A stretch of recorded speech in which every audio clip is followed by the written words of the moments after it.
Ok, Parashat Teshuvah, Parashat Azinu, ce Dvar Torah est offert Leilou Nishmat Chana Bat Esther et pour la Refoua Shelema très rapide de Elisheva Bat Miriam, Bezrat Hashem.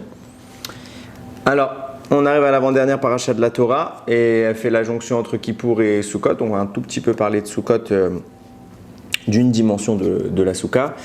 Je le précise, ce shiur est très compliqué, j'espère déjà que je vais réussir à le dire. J'ai hésité aussi à rentrer sur ce sujet puisque c'est pas évident, c'est un raisonnement compliqué et puis à la fin on va aboutir à quelque chose d'assez intéressant. Je le fais malgré tout, pourquoi ? Parce que j'estime petit 1 que tout le monde est à même de comprendre n'importe quelle partie de la Torah. Première chose, la Torah, Hachem il a donné la Torah à Israël, c'est pas pour qu'on puisse pas la comprendre, donc tout le monde est capable de comprendre. Et deuxième chose, j'ai pour horreur les shiurim où c'est un passe-temps, où c'est quelqu'un qui parle, mais il n'y a pas vraiment de raisonnement, il dit des évidences, il ne faut pas faire ci, il ne faut pas faire ça, etc. Je ne trouve pas que ce soit des shiurim de Torah, c'est du coaching à la limite. Et bien malheureusement, les gens écoutent ces shiurim et pensent qu'ils ont fait leur quota de Torah. La Torah, c'est du ramal. La Torah, c'est quelque chose qui nécessite un effort, un labeur. Et si vous écoutez un shiur de Torah dans lequel vous n'avez vraiment aucun effort intellectuel à faire, vous n'avez pas vraiment étudié, à part si vraiment vous commencez à découvrir le judaïsme. Donc oui, c'est une première étape, mais ça ne s'appelle pas de l'étude. Donc j'estime sincèrement que de temps en temps, même si le shiur est dur, il ne faut pas se retenir de le faire. Tous les shiurim, il y a toujours une construction et on essaie toujours d'aller loin dans le sujet pour faire travailler le cerveau et pour montrer combien on cherche à comprendre la volonté d'Hachem. Même si là, ce sera un peu plus dur, Bezrat Hashem, on espère que ça va marcher. Et au moins, vous savez que vous aurez passé un moment, vous avez vraiment étudié la Torah, comme un vrai shiur, et ce n'est pas simplement des paroles de morale dont tout le monde est capable de se faire soi-même. Bezrat Hashem. Alors on va rentrer sur cette fin de paracha.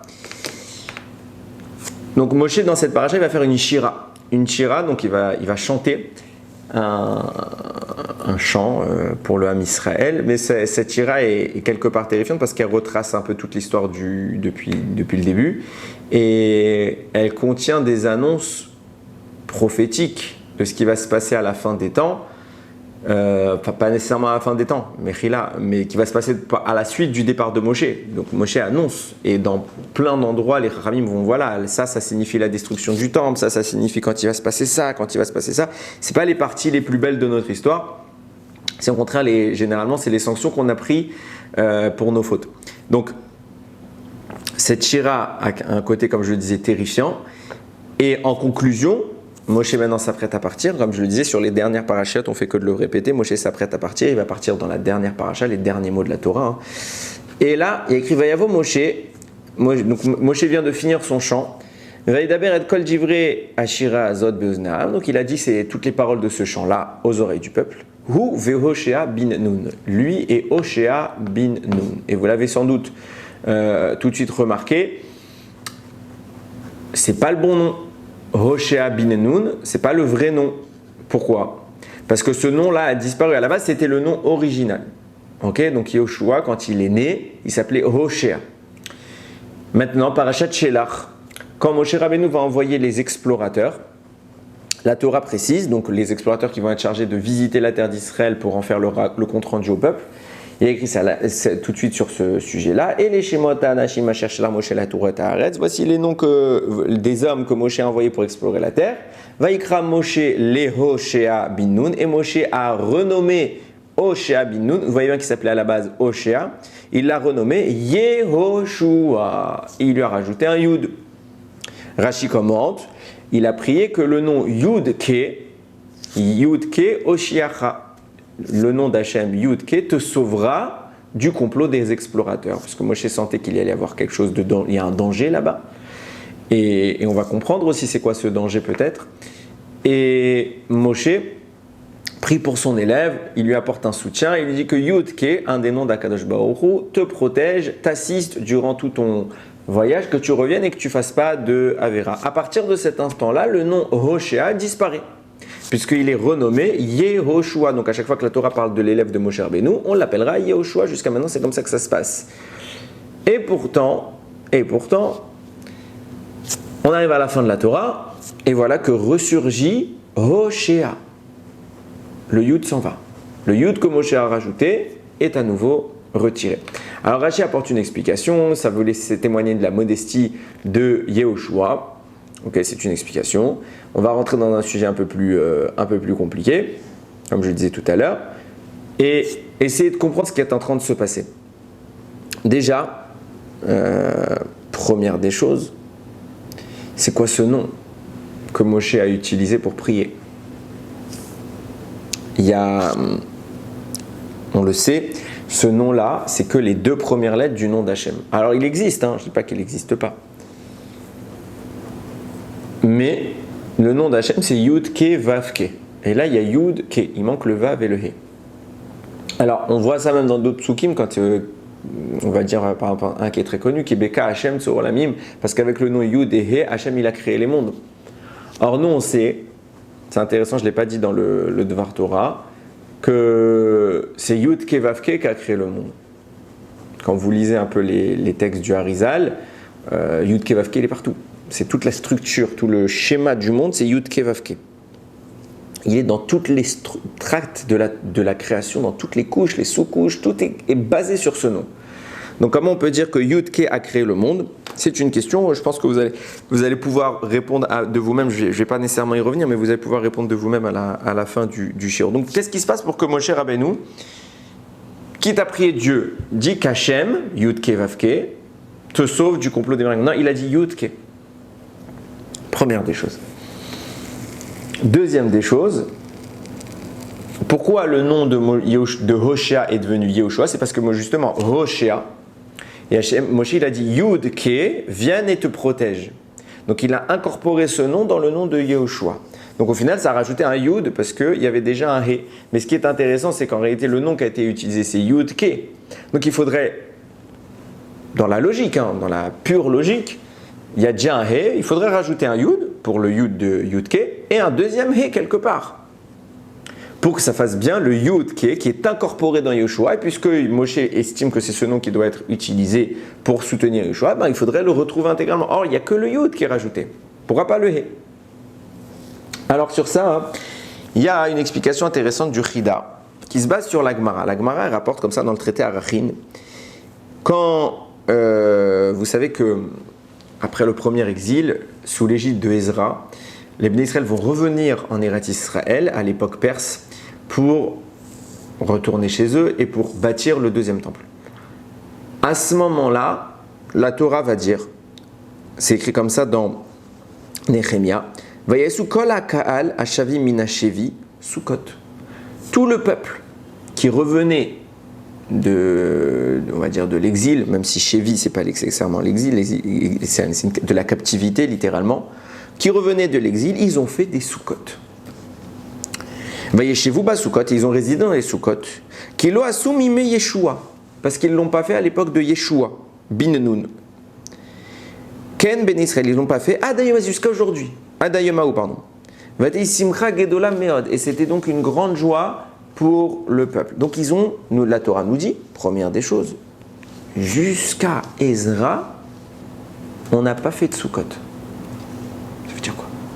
Ça veut dire que David Améler, il n'a jamais été dans la Souka. Ça veut dire que Eliaou, il n'a jamais été dans la Souka. Personne n'a fait la Souka. Là, on te dit le texte. Ils ont fait en revenant des Sukkot parce que depuis Yehoshua bin Nun, ça n'a jamais été fait. Et Ezra, il a fait les Sukkot. Impossible de comprendre un truc pareil. On sait clairement qu'ils ont fait les Sukkot. La Torah raconte la fête de Sukkot. Les Chachamim nous décrivent ce qui se passait au Beth Amikdash. Donc ne me dis pas qu'ils n'ont pas fait les Sukkot. Alors qu'est-ce qu'on est en train de me dire qu'ils ne faisaient pas les Sukkot? La Gemara explique tout de suite que non. En réalité, il y a deux avis. Je cite le deuxième, qui est en rapport avec notre propos. En réalité, de quoi on parle? La Torah fait... Et en plus, vous voyez bien que celui qui est mentionné, c'est Yehoshua. C'est une critique qui est faite contre Yehoshua. Que Yehoshua, il a fait une erreur. Il aurait dû faire ce que Ezra a fait en arrivant en Israël. Ezra, quand il est arrivé en Israël, il a prié. Il a demandé à Akadosh Baruch Hu, avec les Chachamim qui l'ont accompagné, de détruire le Yetzer Hara de l'idolâtrie, celui-là même qui était responsable de la destruction du premier temple. Il a dit, bon, ça suffit, on a fauté, on n'arrive pas, ça vaut pas le coup, on se débarrasse de ce Yetzer Hara. Bien, la Gemara a dit, ce que Ezra a fait, Yehoshua, il aurait dû le faire en arrivant en Israël. Et il l'a pas fait. Donc, c'est pas bien. Parce que quand Yehoshua est arrivé en Israël, il aurait pu détruire le Yetzer Hara de l'idolâtrie. Et là, on aurait été comme dans une souka. Ça veut dire quoi la souka? La souka, c'est quand on rentre à l'ombre de la protection divine, sous l'ombre de la Shérina. Alors quoi? Puisque tu es sous l'ombre de la Shérina, tu es tout de suite collé avec Akadosh Baruch Hu. Il n'y a plus d'attaque du Yetzer Hara de l'idolâtrie. Je suis avec Akadosh Baruch Hu maintenant. C'est pas au moment où Hachem il a dit Anochi Hachem Lokera qu'on a fait le veau d'or, c'est quand quelques jours plus tard, tant qu'Hachem il est là, il n'y a pas de débat et d'une éventualité, d'une possibilité quelconque de penser à un autre Dieu. Il n'y a pas d'autre Dieu, on le sait, il est là. Donc, quand les Bnei Israël sont rentrés en Israël, Yehoshua aurait dû détruire le Yetzer Hara de l'idolâtrie et placer le peuple sous l'égide d'une souka. De même que dans la souka, on est protégé par Akadosh Baruch Hu, contre toute source et influence extérieure, et bien de même, les Bnei Israël auraient vécu en permanence sous forme d'une souka. Pourquoi? Parce qu'ils n'auraient jamais pensé à faire l'idolâtrie. Donc, qu'est-ce qui se passe? La Torah nous dit, Yehoshua, quand il est rentré, et personne après lui ne l'a fait, il n'y a pas eu de souka en Israël. Ça ne veut pas dire qu'ils n'ont pas fait la souka, la cabane. Ils ont fait la souka. Mais l'essence de cette souka, cette protection contre le Yetzer Hara de l'idolâtrie, n'a jamais été assurée puisque Yehoshua n'a pas fait le travail. C'est quand Ezra est venu, qu'il arrive en Eretz Israël, que lui, il a détruit, alors il a placé comme une souka, un rempart dans le Ham Israël, qui était subitement protégé de l'idolâtrie, puisqu'il n'y avait plus le Yetzer Hara. Et c'est intéressant de le noter. Comment il est appelé à ce moment-là? Il n'est pas appelé Yehoshua, regardez le texte, Kilo asu mime Yeshua. Parce ils ne l'ont pas fait cette souka à l'époque de Yeshua. Là, il manque encore une lettre, c'est plus le Yud, c'est un He. Nous dit le Chida, il vient expliquer pourquoi c'est le He qui est enlevé. C'est pour témoigner qu'il y a eu un manque. Yehoshua a fait une erreur. Donc pour montrer que la Torah lui fait une critique, on retire ce He. Et il applique le même raisonnement à notre paracha. Il dit c'est pourquoi on a retiré, pour cette même raison on a retiré le Yud dans notre paracha. Pourquoi? Qu'est-ce qui est en train de se passer dans notre paracha? Moshe vient de chanter une shira, vient de chanter un chant, dans lequel il annonce la destruction des temples. Il annonce tous les problèmes que va avoir le Ham Israël dans sa vie. Et quoi? On le sait, c'est démontré par tous les Chachamim. S'il n'y avait pas eu la destruction s'il n'y avait pas eu le Yetzer Hara de l'idolâtrie, puisque c'est lui qui est responsable de la destruction du temple, il n'y aurait pas eu de destruction du temple. Tous les malheurs qui se sont abattus sur l'homme Israël viennent à la base de l'idolâtrie. C'est ça qui a initié, qui a enclenché le problème. Donc, si Yehoshua avait fait le job de prier pour l'annulation de l'idolâtrie, alors toutes les menaces que Moshe annonce, la destruction du temple, les exils, les souffrances, les malheurs, ne se seraient jamais produites. Pourquoi? Parce que le Yetzer Hara de l'idolâtrie n'aurait jamais pu causer ces avérotes, n'aurait jamais pu causer ces exils. Donc, qu'est-ce qui se passe? La Torah nous dit, puisque Yehoshua est fautif de ne pas avoir prié pour annuler l'idolâtrie, alors à nouveau, comme on l'avait fait pour la souka, on lui retire un nom. Ici, qu'est-ce qu'on est en train de dire? La souka, t'as pas prié pour avoir l'idolâtrie, on retire le He. Ici, comme on est en train de parler du chant annonciateur de toutes ces destructions, on te retire encore une lettre parce que tout ça, c'est entre guillemets quelque chose que tu aurais pu éviter. Alors, ça c'est ce que nous dit le Chida. Je vais poser quelques questions qui relèvent du bon sens. Première chose, la Gemara dit elle-même, d'accord, il y en a, Moshe Rabbeinu, il aurait pu prier lui aussi. Pourquoi Moshe n'a pas prié? Moshe Rabbeinu, tout de suite, il est disculpé par la Gemara. Il dit non, parce que Moshe Rabbeinu, il n'est pas rentré en Israël. Et il fallait le srout d'Eretz Israël pour annuler le Yetzer Hara de l'idolâtrie. Yoshua est rentré, il aurait pu le faire. Moshe n'est pas rentré, il n'aurait pas pu le faire. Pourtant, ça c'est ce que dit la Gemara, le Harizal écrit, dans plusieurs endroits c'est écrit, c'est pas que le Harizal, que la valeur de Moshe, elle dépasse Eretz Israël. Même le Megaleh Amukot, si je me rappelle bien, il en parle. Quand Moshe Rabbeinu, il a prié, va être Hanan, il a prié à Kadosh Baruch Hu de pouvoir rentrer en Eretz Israël, Hachem lui a dit Ravlach, c'en est trop, assez pour toi. Qu'est-ce qui est assez pour toi? Il lui dit mais toi, ta valeur, ta grandeur, ta spiritualité, elle outrepasse celle d'Israël. Tu vas rien gagner en rentrant en Israël, tu es déjà plus haut. Donc je fais mon analyse. S'il fallait la puissance d'Eretz Israël pour annuler le Yetzer Hara de l'idolâtrie, Moshe qui dépasse Eretz Israël peut annuler le Yetzer Hara de l'idolâtrie. Pourquoi on ne le lui reproche pas alors? Pourquoi Moshe n'est pas intervenu? Lui, il n'a rien fait. Yehoshua, lui, il a fait. Première chose. Pourquoi deuxième chose? Pourquoi c'est que Yehoshua qui est accusé ici? Et quoi? Les successeurs de Yehoshua, ils ont fait quoi? Personne, jusqu'à Ezra, jusqu'à le retour de l'exil. Avant Ezra, il y avait plein de monde. David Améler, Shlomo Améler, Eliyahu Hanavi, je sais pas, Shmuel Hanavi, Elisha. Il y a eu plein de prophètes, plein de juges. Ils sont où? Plein de rois. Ils n'ont pas prié eux pour ça. Non, Yoshua, t'es fautif, les autres, ils ne sont pas fautifs. Qu'est-ce que tu es en train de parler? Pourquoi c'est que Yoshua? Qu'est-ce qu'il a fait de mal? C'est que lui qu'on reproche. Toujours dans cette idée-là, en rapport cette fois avec les propos directs du Chida. Le Chida, il dit, ici on a retiré un Yud, parce que Yoshua, on le critique de ne pas avoir prié. On a retiré dans le texte de Néhémia, on a retiré un He.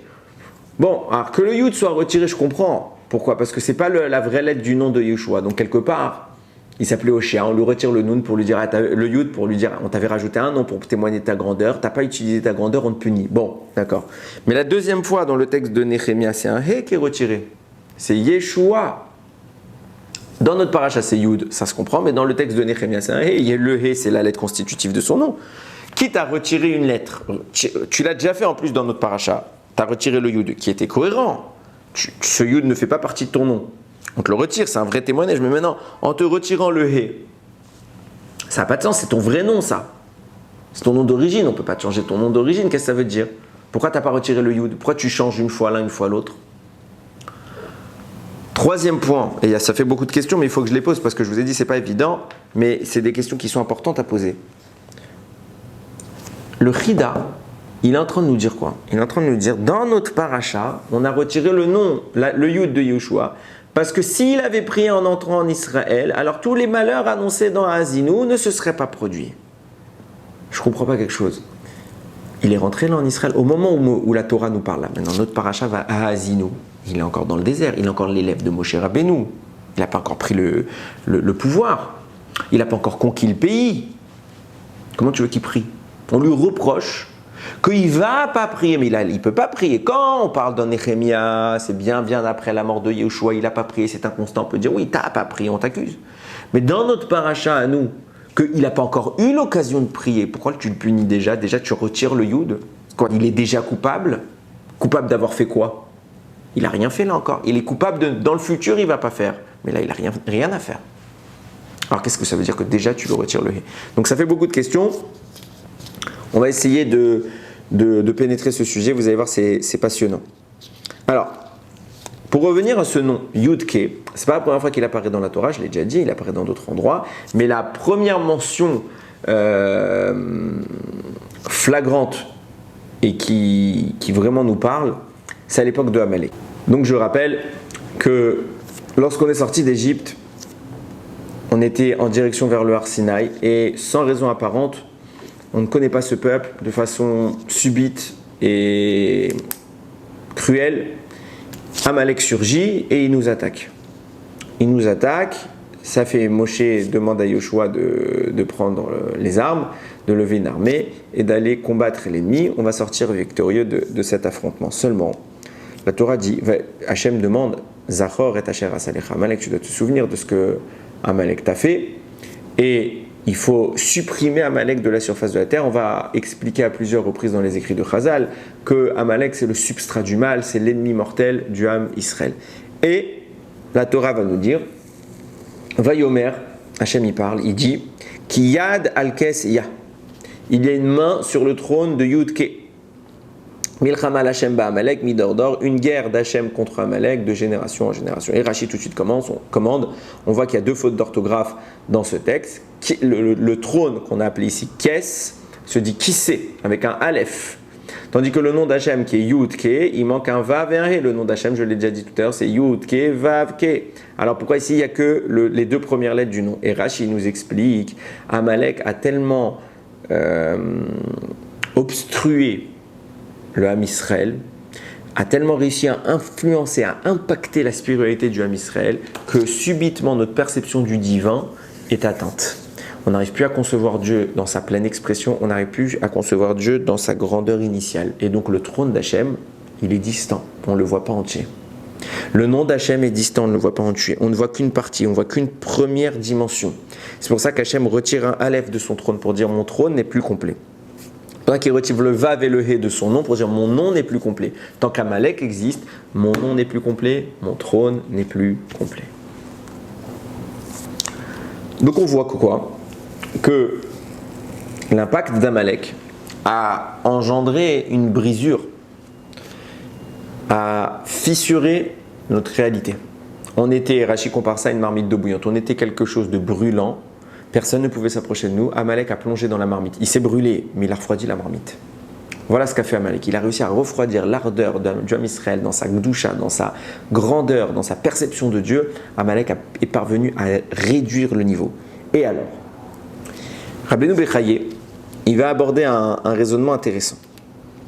Il va dire comme ça, les lettres Vav et He, qui sont retirées du nom d'Akadosh Baruch Hu, il dit c'est une allusion aux 7 attributs du monde, de Akadosh Baruch Hu. 7 attributs qui sont insignés, 7 attributs qui sont insinués dans ces 2 lettres. Alors, d'après le Sod, on parle des sphirotes, etc. Je n'ai pas besoin de détailler. C'est pas grave si vous n'avez pas ces notions en tête. Ça veut dire quoi? Et là, il exprime une notion très très très importante qui est beaucoup développée dans la Kabbalah, mais lui, il l'a dit sans trop entrer. Il donne des petites pistes qu'il faut décortiquer. Il dit parce qu'il faut savoir, c'est quoi le trône dont on parle? Le trône, c'est Vav et He. Le Vav et le He sont le trône du Yud et du He. Ça veut dire que déjà, il y a 2 dimensions dans le nom d'Akadosh Baruch Hu, Yud Ke Vav Ke. Il y a Yud Ke Vav Ke qui est quelque part le roi assis sur son trône, et le Vav et le He sont eux-mêmes la constitution de ce trône qui supporte le Yud et le He.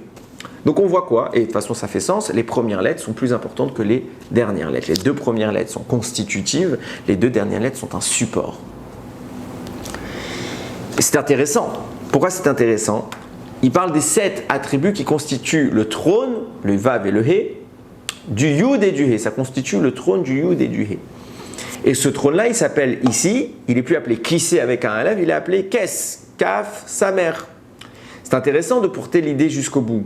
Ça veut dire que quand le Vav et le He ne sont pas retirés, là ils sont en train d'être retirés, mais s'ils n'avaient pas été retirés, alors ils auraient été le Kes, Kaf, Samer, ce Kaf et ce Samer sont constitués du Vav et du He.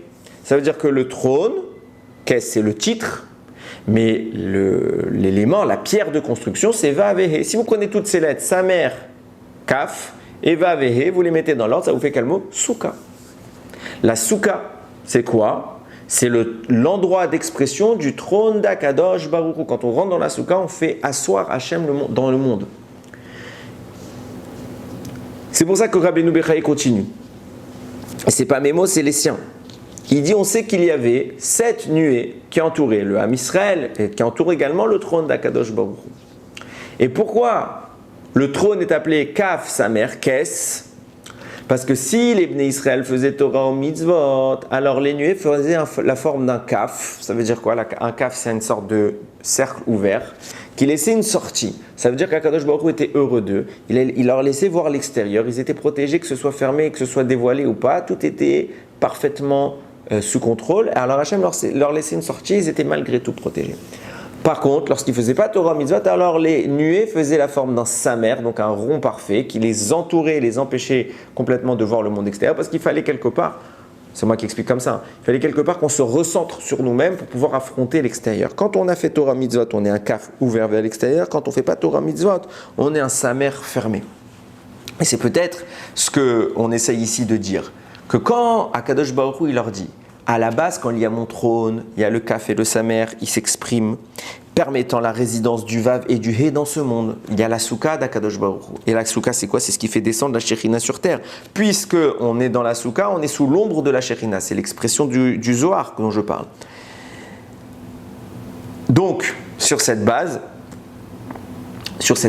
si la Souka exprime le trône d'Akadosh Baruch Hu, qui est lui-même constitué du Vav et du He, on comprend pourquoi la Souka, ça s'écrit Samer, Vav, Kaf, He. Il y a le Vav et le He, il y a le Samer et le Kaf qui expliquent toutes les dimensions de la Souka, et le Vav et le He qui sont la pierre constitutive. Et grâce à ça, peut s'apposer le Yud et le He en tant que en tant que roi qui s'assoit sur son trône Mechila. Et maintenant qu'on a compris cette idée qui est très importante de distinguer entre le Yud et le He, qui est le roi, et le Vav et le He, qui est le trône qui supporte le roi. Attention de ne pas donner d'image, Chas v'Shalom. Alors on peut rentrer dans l'idée et comprendre à peu près tout ce qui se passe. Tout ce qui se passe, à savoir, quand Akadosh Baruch Hu, qui est l'instigateur de cette brisure, qui retire le trône d'Hachem, qui lui retire la chaise, le Vav et le He, c'est Amalek. Qui est celui qui va devoir se confronter à Amalek? C'est Yoshua. Donc on voit tout de suite, avant d'aller plus loin, il y a une corrélation, il y a un rapport entre Yoshua et Amalek. Et qu'est-ce que va faire Yoshua quand il va faire la confrontation? Je l'ai dit tout à l'heure. Yoshua et Amalek ve'etamo leficharev. Yoshua va affaiblir Amalek et son peuple au fil de l'épée. Vous voyez que le mot il est très fort, il l'a affaibli. Il n'a pas détruit. C'est-à-dire que Yoshua, quand Moshe le nomme responsable du combat contre Amalek, il doit aller jusqu'au bout. Maintenant, il n'a pas encore eu l'opportunité d'aller jusqu'au bout. Il a juste fait une première guerre, un premier affrontement qui n'a mené qu'à l'affaiblissement, nous permettant de comprendre que le travail que Moshe t'a confié n'est toujours pas terminé. Tu as fait que affaiblir, il faut détruire. Quand est-ce que tu pourras définitivement détruire? C'est en entrant en Eretz Israël. Seulement, entre cette période où Moshe a confronté Amalek, qui nous a attaqués de façon lâche, et cette période où Yoshua va rentrer en Eretz Israël pour la conquête du pays, il y a un deuxième round discret qui va se mettre en place. C'est quoi ce deuxième round? C'est le moment où les Bnei Israël vont rentrer, les 12 explorateurs Parashat Shelach, comme j'ai parlé tout à l'heure, ils vont rentrer pour aller visiter le pays et faire un rapport au peuple. Faire un rapport au peuple. Qu'est-ce qui se passe là-bas? De quoi on parle?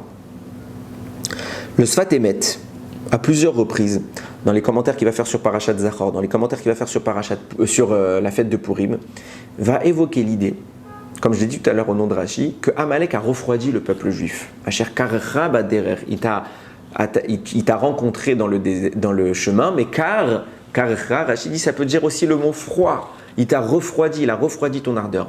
Il va se passer quoi? C'est que puisque tu n'es plus autant connecté avec Kadosh Baruch Hu, au point que ta perception du divin va s'altérer, que tu vas plus voir qu'une partie du nom d'Hachem, Yud-Ké, tu vas plus pouvoir voir Dieu se manifester pleinement dans le monde, son trône et son nom ne sont plus complets. Ça témoigne de l'existence de Amalek, qui a laissé un impact en nous. Amalek, la valeur numérique du mot Amalek, c'est la même valeur numérique que le mot Safek, le doute. Amalek va réussir à inséminer le doute dans le cœur des Bnei Israël.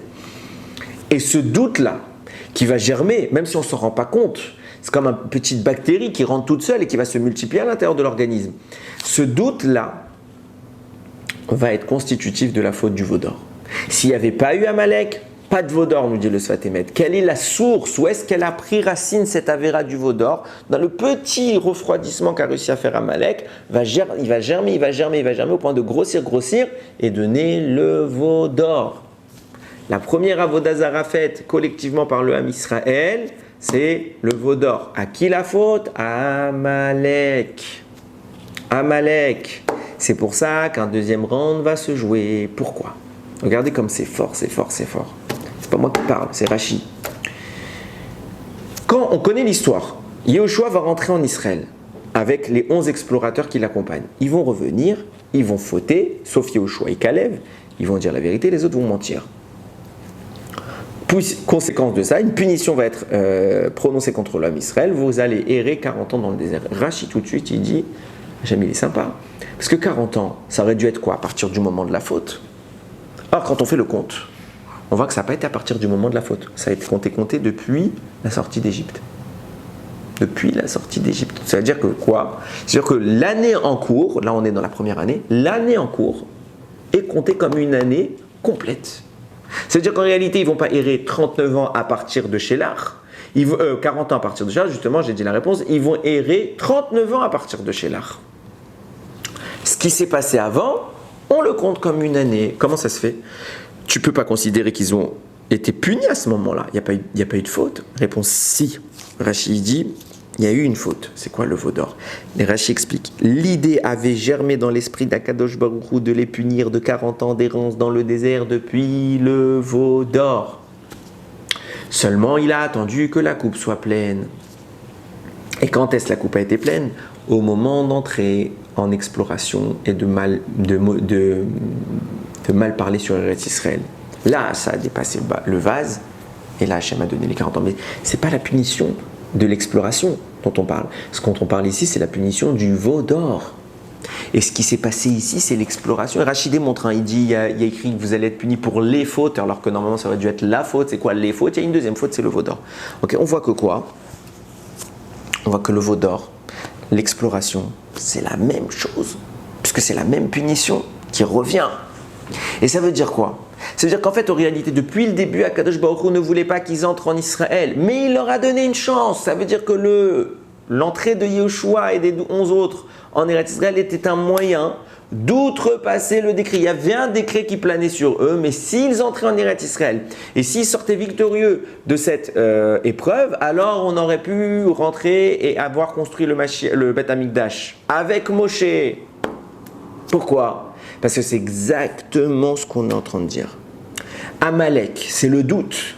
C'est lui qui a créé le veau d'or. C'est lui, c'est à cause de ce doute. Quand il y a un doute, quand on n'a pas de doute de l'existence de Dieu, on ne va pas aller faire de l'idolâtrie. C'est bien parce qu'il a réussi à rentrer ce doute en nous que le peuple a réussi à faire on est arrivé malheureusement à faire la Vodazara.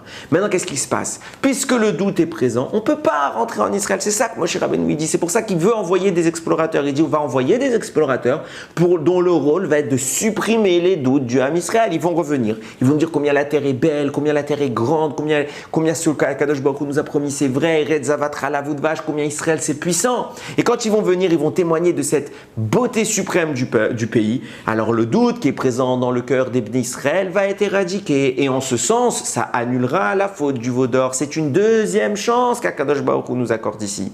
Et c'est pour ça que tout le rôle de cette exploration, c'était pas simplement de regarder le terrain, voir comment on va le conquérir, c'est de détruire Amalek. C'est là le deuxième affrontement. Le premier affrontement, c'est Vayachalosh Yehoshua. Yehoshua, il a affaibli. Maintenant, Moshe Rabbeinu lui envoie, lui, va, toi, continue le travail. C'est pour ça que Moshe Rabbeinu ne va pas lui donner n'importe quel nom. Il va lui dire Yudke t'accompagne et t'aide. Pourquoi Yudke? Pourquoi t'as pas dit Yudke Vavke comme tu le fais tout le temps? Pour clairement dire à Yehoshua, le but de ton exploration, c'est ce qui s'est passé avec Yudke. Il te manque le Vav Elohé. Pourquoi il manque le Vav Elohé? À cause de Amalek. Tout le rôle que tu as maintenant, c'est de détruire les forces du doute. Et si tu détruis les forces du doute, tu termines le travail que je t'ai ordonné, Vayachalosh Yehoshua, que tu as seulement affaibli. Il ne fallait pas que affaiblir, il fallait détruire. Maintenant, l'opportunité t'est donnée de détruire. Comment? Si tu supprimes les forces du doute, tu supprimes la faute du veau d'or, on rentre en Israël. Fin de l'histoire, plus d'idolâtrie. Tout le but maintenant, c'est de détruire l'idolâtrie qui a déjà été faite.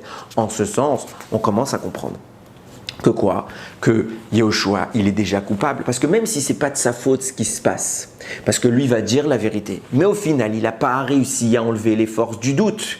Et c'est la mission que Moshe Rabbeinu lui avait confiée. Et puisqu'il ne parvient pas à enlever les forces du doute, d'ores et déjà, Moshe peut annoncer que puisque cet premier échec de destruction d'Amalek n'a pas eu lieu, quand tu es entré en Israël, quand tu es déjà rentré en Israël, déjà tu aurais pu intervenir, tu aurais peut-être déjà dû prier pour détruire le Yetzirah, je ne sais pas. Mais en tout cas, l'objectif, c'était de détruire ce Yetzirah de la Vodazara, de détruire cette force du mal qui s'appelle Amalek et de supprimer le doute. Tu n'y es pas parvenu. Maintenant, on n'est pas en train de dire tu as fait une avéra. C'est pas maintenant qu'on va te le reprocher comme étant une avéra, parce qu'il y a un moment, tu aurais pu le faire, réellement, tu ne l'as pas fait. Là, c'était pas que de toi, mais déjà, d'ores et déjà, il y a une faille. C'est pour ça qu'avant même qu'il entre en Israël, dans notre paracha, la Torah lui retire le Yud. Pourquoi? Parce que ce Yud-là, qui était quoi? L'instrument que Moshe Rabbeinu a entré dans le nom de Yehoshua pour l'accompagner, tu n'as pas réussi à le faire émerger jusqu'au sommet. Le but, c'était ça. Tu n'es pas parvenu. Tu n'es pas parvenu. Et c'est malheureux. C'est en effet pas que de ta faute, mais c'est déjà un échec. Et d'ailleurs, on commence à comprendre quelque chose de très intéressant. C'est que c'est pour cette raison qu'une fois c'est le Yud et une fois c'est le He qui sont retirés. La deuxième fois c'est le He. Qu'est-ce qui se passe? Le Chida il donne une réponse à ça. Ok. Je ne vais pas l'apporter maintenant, c'est pas mon propos tout de suite, mais enfin, je vais pas du tout l'apporter. J'aborde une autre réflexion, mais juste pour dire qu'il a quand même donné une réponse selon son explication à lui. Maintenant quoi? On comprend, moi, d'après mon explication, on comprend, qui est sans doute beaucoup moins bonne que la sienne, hein, on comprend que même le He soit retiré. Parce que quoi? En réalité, toute la force dont on entend parler, c'est Yud et He. Et Moshe Rabbeinu, il n'a pas simplement rajouté un Yud au nom de Yehoshua. Il a rajouté un Yud et un He en lieu et place du premier. Il y avait un He, maintenant c'est plus un He. C'est plus le He constitutif de ton nom, c'est le He du nom d'Hachem. Et donc, première fois, on te retire la première lettre, parce que c'était la première tentative. Deuxième fois, tu as eu la deuxième tentative, quand à l'époque où tu es rentré en Eretz Israël, tu aurais pu finir le travail, on te retire la deuxième. Maintenant, il nous reste une question à comprendre. On a compris à peu près tout ce qui se passe. Pourquoi on lui a retiré la lettre Yud, pourquoi on lui a retiré la lettre He, pourquoi on l'accuse d'une faute alors qu'il n'est pas encore rentré en Israël. Tout ça, on a compris. Il y a une question qui est cruciale, qu'on a laissée de côté et qui nous fait vraiment voir les choses encore plus loin. Je l'ai dit tout à l'heure que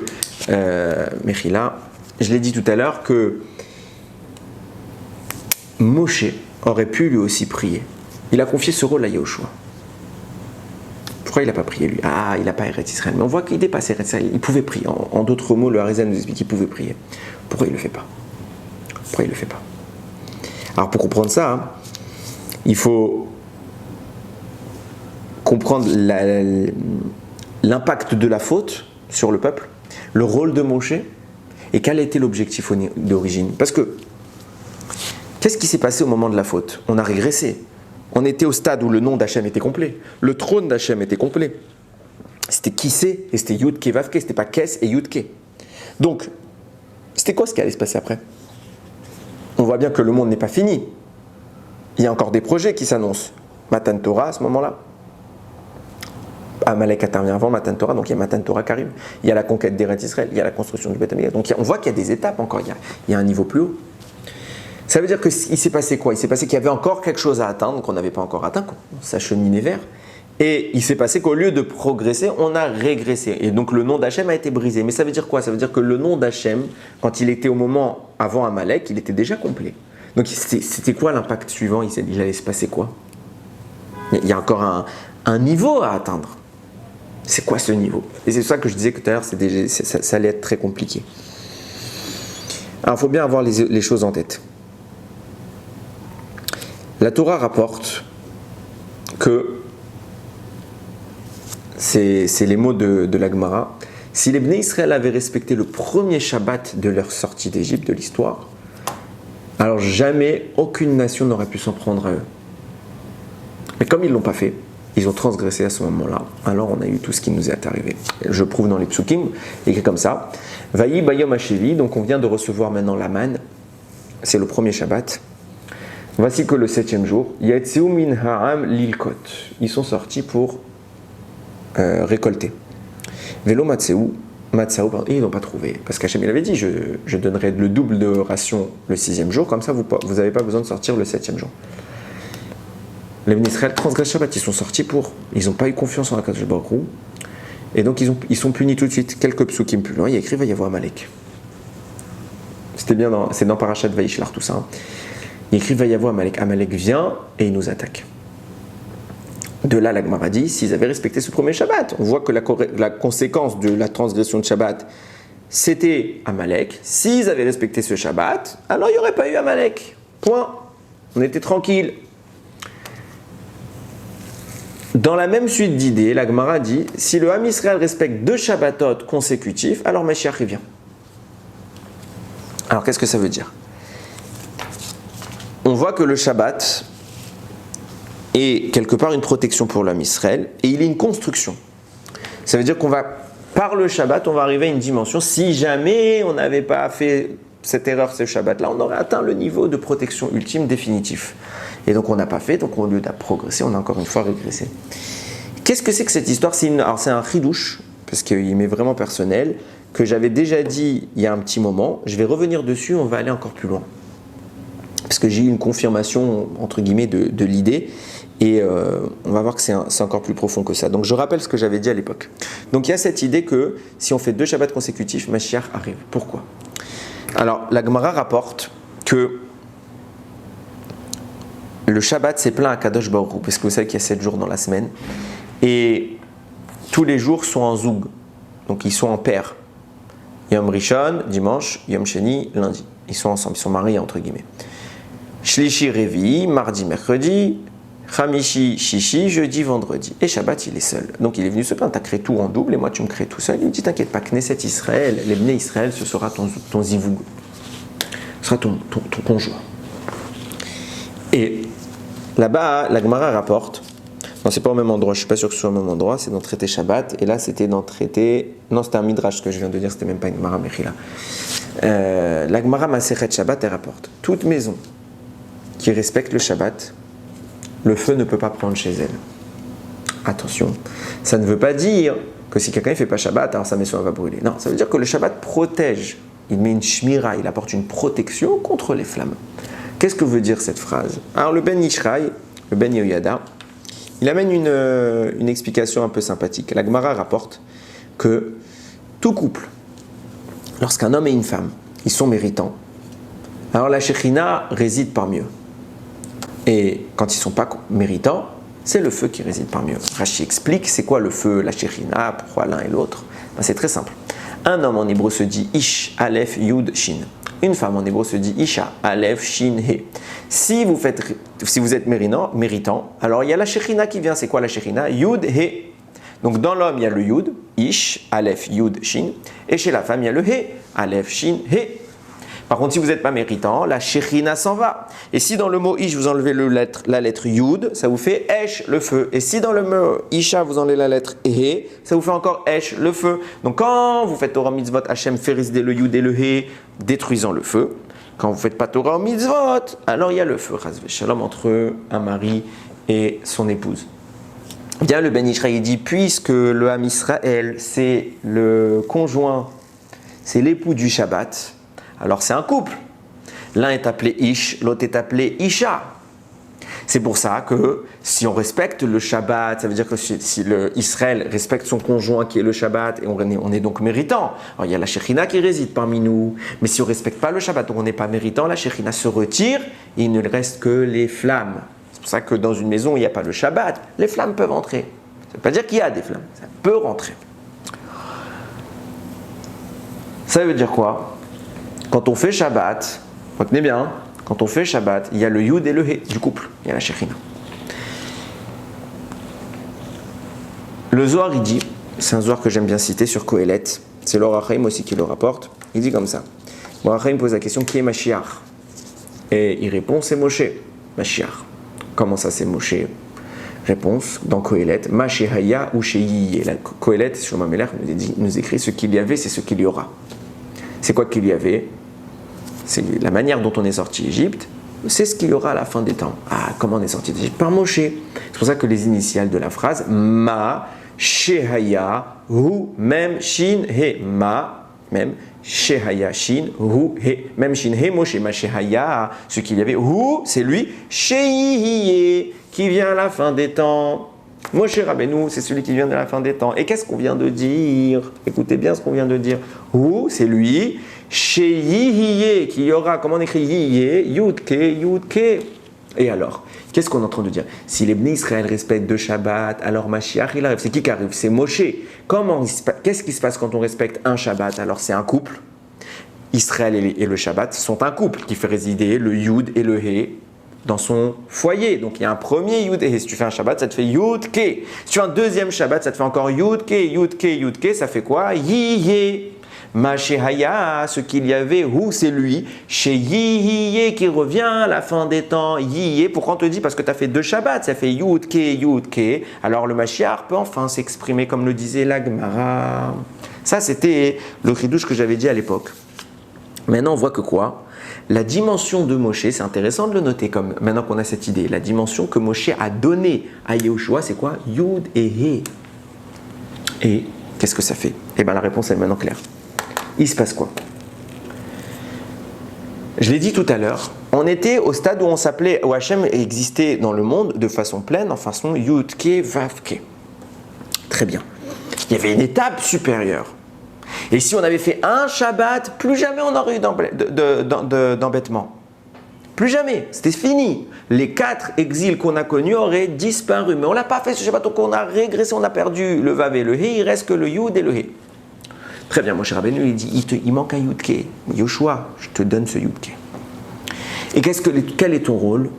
De détruire Amalek. Pourquoi ce n'est pas mon rôle à moi de détruire Amalek? Parce qu'Amalek ne m'a rien fait. Moi, ma Emouna, elle est restée pareille. Je vois Dieu comme avant. Preuve en est, moi, je ne vais pas faire le veau d'or. Moshe Rabbeinu est le seul homme qui n'a pas du tout été dans le monde au moment du veau d'or. Il n'est pas impacté par Amalek. La force d'Amalek ne pénètre pas Moshe.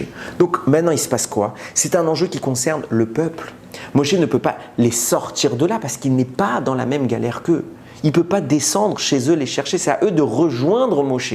Et comme maintenant, il y a une distance qui s'opère entre Moshe et le peuple, Moshe ne peut plus rien faire.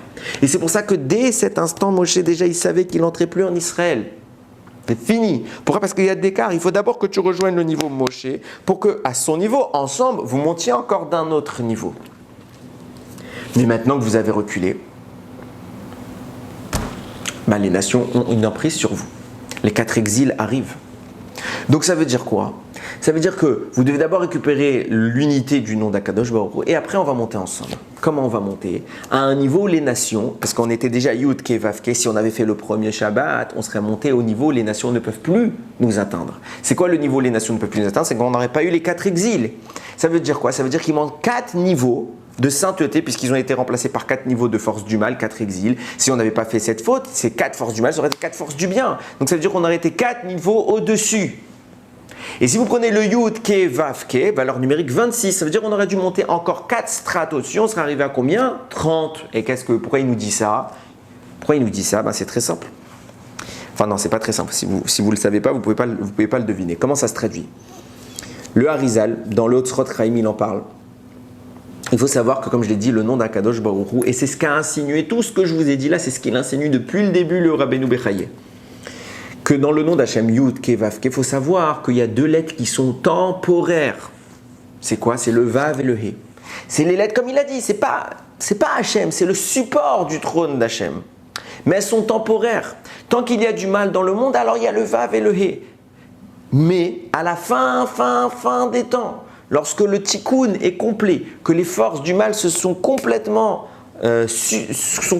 détachées des forces du bien et que le bien s'exprime à la perfection, alors le vav et le he changent de statut, ils deviennent un autre yud et un autre he. C'est ce qu'il explique l'Otzrot Chaim dans Sha'ar HaBrudim, là-bas, tel qu'expliqué par le Matok Midevash, qui est une aide pour comprendre ce que voulait dire le Harizal. Donc qu'est-ce qui se passe ici? Nous dit le Harizal qu'à la fin des temps, le nom d'Hachem, c'est pas Yud Ke Vav Ke, parce que le Vav devient un Yud et le He devient le premier He. Ok? Donc le nom d'Hachem à la fin des temps, c'est Yud Ke Yud Ke. Yud Ke Yud Ke. En rapport avec le Pasuk, qu'on dit tout le temps, Ve'aya Hachem lemelech al kol haaretz. Hachem, il sera le roi sur toute la terre. Bayomahu Yiyeh, il sera Hachem, Yud Ke Vav Ke. Hachem, Echad, Ushmo Echad, il sera un et son nom sera un. Qu'est-ce qu'on est en train de dire? Yiyeh Hachem. Yiyeh, ce sera Hachem. À la fin des temps, le Yud Ke Vav Ke est remplacé par Yud Ke, qui est le nom ultime qu'on attend. Et pourquoi Yud Ke? C'est exactement ce qui est en train de s'expliquer depuis le début. Puisque Yud Ke Vav Ke, valeur numérique 26, si on avait respecté un Shabbat, on serait monté d'une strate au-dessus et on aurait été protégé des 4 exils. Puisque les 4 exils existent, alors on n'est pas montré 4 niveaux plus haut. On a baissé. Maintenant, une fois qu'on a vécu les 4 exils, qu'on a tout réparé, alors on a Yud Ke Vav Ke et on montre 1 exil, 2 exils, 3 exils, 4 exils. Et le Yud Ke Vav Ke devient Yud Ke. Mashe Haya ou Yiyeh. Qu'est-ce qu'on est en train de dire? Pourquoi on insinue Moshe par Yiyeh? Parce que tout le rôle de Moshe Rabbeinu, c'est pas de réparer Yud Ke Vav Ke, ça c'est nous. Il peut pas prier Moshe pour détruire les forces de la Vodazara, ça c'est Yoshua qui en a confié le rôle, et pas aux autres. Moshe lui a donné à lui le nom Yud Ke, il lui a dit à toi de ramener ces lettres-là. Et Yoshua n'a pas réussi. Moshe ne peut pas prier, il faut qu'on le rejoigne, il ne peut pas faire le travail pour nous, sinon il n'y a plus de libre arbitre.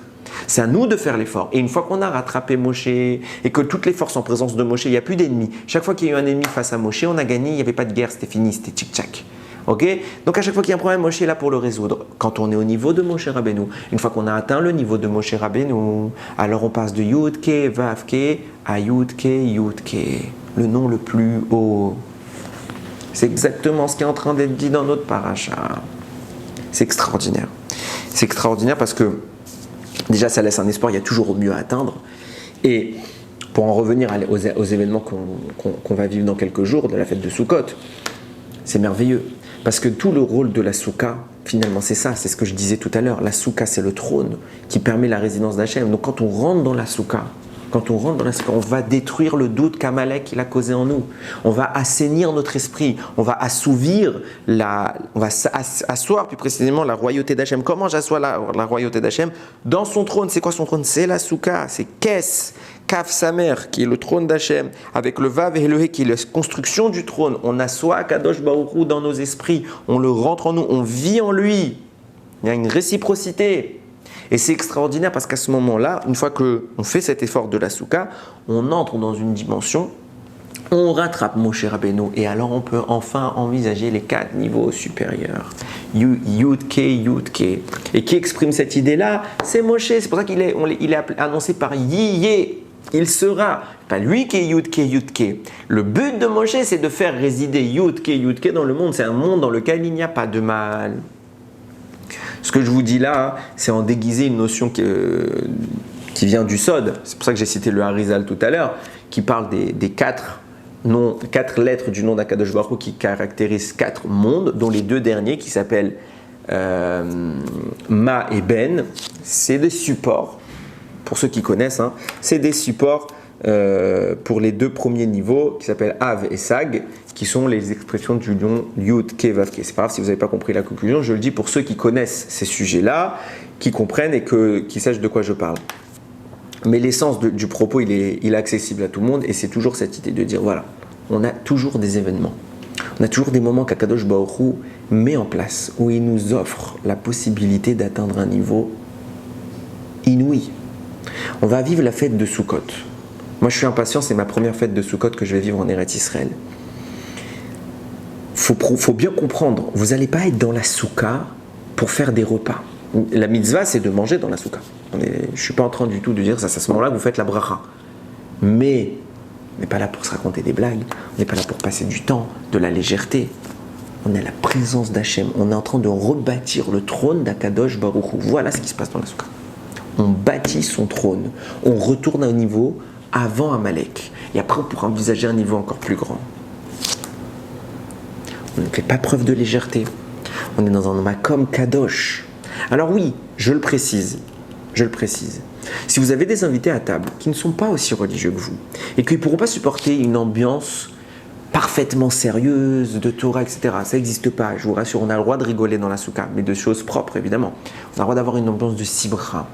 Et on aura le droit avec eux d'être un peu plus léger pour essayer un petit peu de tirer vers nous. Mais il faut bien comprendre, et c'est très très fort ce que je vais vous expliquer là, c'est que si vous le faites dans cet objectif, c'est-à-dire que si vous êtes assis à table avec des gens qui ne sont pas nécessairement versés dans la Torah et dans l'étude, et que oui, vous vous rabaissez à leur niveau, et que oui, vous parlez un peu moins de Torah, mais dans le but de leur faire aimer, vous allez chanter un peu moins, mais vous allez chanter pour leur montrer un petit peu, mais pour leur montrer que vous êtes un petit peu ouvert, que vous pouvez rentrer dans leur niveau et essayer d'aller les chercher là-bas. Si c'est dans cet objectif, alors même quand vous vous baissez, vous êtes en train de faire de la Kedusha. Il n'y a aucun problème. Akadosh Baruch Hu, au contraire, il a le sourire à la bouche, entre guillemets.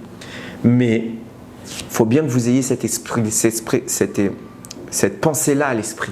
Si vous l'avez à l'esprit, vous cachérisez tout ce que vous direz pendant vos repas à la souka. Si vous ne l'avez pas à l'esprit et que vous avez Dvarim Betelim dans la souka, alors c'est Dvarim Betelim, c'est des paroles inutiles et c'est assaut. Restez sérieux, restez maître de vous, restez maître de votre attitude, gérez la conduite de ce qui va se passer dans la souka et orientez-le vers Akadosh Baruch Hu. Si vous l'orientez vers Akadosh Baruch Hu, vous au contraire, c'est tout le but. Parce que si vous avez des gens à table qui ne sont pas des gens pratiquants et qu'au contraire vous allez les rapprocher vers Akadosh Baruch Hu, alors vous allez supprimer le doute de leur cœur, vous allez commencer à créer au contraire une émergence vers Akadosh Baruch Hu. C'est tout l'objectif. Au contraire, c'est-à-dire que vous aurez le droit même de parler de choses neutres qui ne sont pas de Torah. Mais que ce soit les Shem Shamaim. Si c'est les Shem Shamaim, vous détruisez Amalek, vous êtes en train de construire le trône d'Hachem, c'est ce qu'il attend. Mais restez vous, maître de votre esprit. Concentré sur la Torah, concentré sur la présence divine, avec la révérence, avec la crainte qui s'impose de la présence du Maître du monde, assis avec nous. Baruch Adonai Leolam, Amen ve Amen.